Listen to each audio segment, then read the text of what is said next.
last week we said we couldn't learn too much about the Browns because of their loss to a very good Ravens team. What did we learn about the Browns last night in a win over a pretty mediocre Bengals team? Yeah, who they are. I think what we learned is their identity. I know I did, and all of America should have as well. When you really look at this team and what they do well, they're a balanced offense. It starts with their run game, and you saw that, and I love seeing it. And we talked about it yesterday. They need to establish a run because they got Nick Chubb, they got Kareem Hunt. Now, do I think they fully committed to the run game last night? No. But are they capable of being one of the premier offenses to really dominate in the run game and up front? Absolutely. And you saw that. And what did it do? It settled Baker Mayfield down. It gave Baker Mayfield the opportunity to throw the ball down the field. Now, I still think a part of their maturation and development of this offense needs to be Baker Mayfield and this coach establishing the quick game. There's opportunities there where they can take advantage of the fundamentals. But when you look at this team, this is a team that took the right step forward last night. I also saw this team establish something on the defensive side. They showed that they're more than capable, if consistent, starting with Sheldon Richardson, that they could be a really good defense. Now, the back end has some issues. They got to be able to help that secondary. But this is a team that's more than capable of competing. I think Baker Mayfield settled down. I think there was times in the game where he had to contain himself. He threw that idiot pick, and you can see himself just kicking himself like, why? When the clock starts, Baker Mayfield just needs to lock in and doesn't need the clock out until he gets in the locker room or maybe until he gets in his car.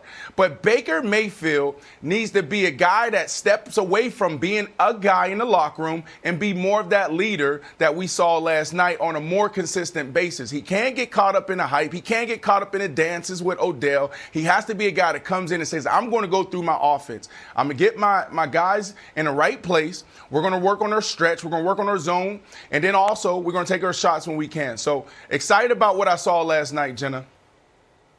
So, Brandon, I learned three things in particular. The first one and the most important one is this. I am going to absolutely hammer the Ravens -7 this weekend. The week one was not about the Browns being terrible. It was about the Ravens being amazing. That was confirmed. The Ravens are going to annihilate the Texans on Sunday. So that's the first thing I learned. Second thing I learned, Brandon Marshall went right from a football player into the television booth. In fact, I think you were doing Inside the NFL while you were a player. Now you're on this show. I hope you're on this show for a very long time. But I feel like the next step is offensive coordinator because Brandon Marshall demanded they get OBJ the ball on Twitter. And the next thing I know, he's running for a 50-yard touchdown. So that's the second thing I noticed. The third thing I noticed is this. Kevin Stefanski, good job by him recognizing not only what the team needed to get back on track, but who his competition was, meaning this.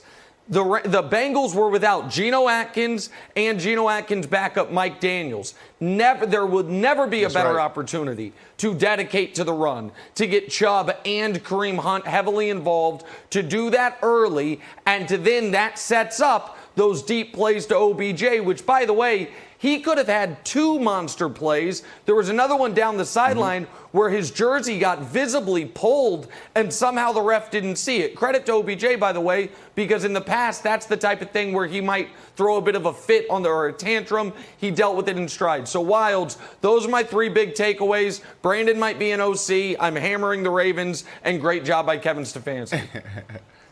So do you think that we have to put away all of our Patriots Odell stuff now? Because I kind of want to put it away, but I'm not going to put it deep into the attic. I might just put it in the basement and be like, I might break this out. We've got Washington. We've got the Cowboys coming up. We got the Colts. I might be ready to pull that Odell back to the Patriots. But Brandon, here's the other thing where I'm not getting too excited about the Baker-Odell connection. When you look at their first 18 games between them, wins are the same. Now Eli and Baker have the same wins. Receptions, still Eli. Yards, way Eli. TD 16-5 is only his fifth touchdown. So I think it's a little bit early to say it's all Kumbaya town in Cleveland until we can see a little bit more consistency from this duo. You're 100% right, Wilds. One of the things that I was looking for is the fundamentals. Could they get that down? They did the hardest thing right last night, and that's actually throw the ball down the field. And Nick, you're right. There was opportunities not once but twice where they could have had a bigger chunks down the field to OBJ. They just missed them, and then there was that hold call. But they didn't establish the quick game. That's the fundamentals. Where's the bubble screen? Where's the wide receiver screens? Like, get this guy involved. Where's my smoke screen? Faster in the first 15. Yeah, I mean, they could take advantage of those things. That's just like pitch and catch, and it's really extension in the running game. They didn't do that. If you want to compete at a high level against the best teams, Odell with 4 catches is not enough. You got to have this guy averaging at least 8 catches a game. I agree with you in general, and listen, Odell's played 77 games in his career. Through his first 77 games, he's top 6 in every receiving category, catches, touchdowns, yards in NFL history or since the merger in those categories. So people sometimes forget how good he is. Where I will defend the play calling is you called those plays extended running plays, extended handoffs. When you're playing a team that is as banged up on the front as the Bengals were, you might be better served just doing actual handoffs and getting your running game going. I very rarely suggest teams run over pass. Last night, Jenna, might have been the one opportunity where it made a lot of sense, given the personnel the Bengals were missing. Yeah, but you're playing, but it's 16 games. You're trying to establish your identity, your team for the whole season. Thanks for watching. Subscribe here to get the latest from the show. Also, be sure to check out more of the best clips from First Things First, or go watch a few segments from our other shows on FS1.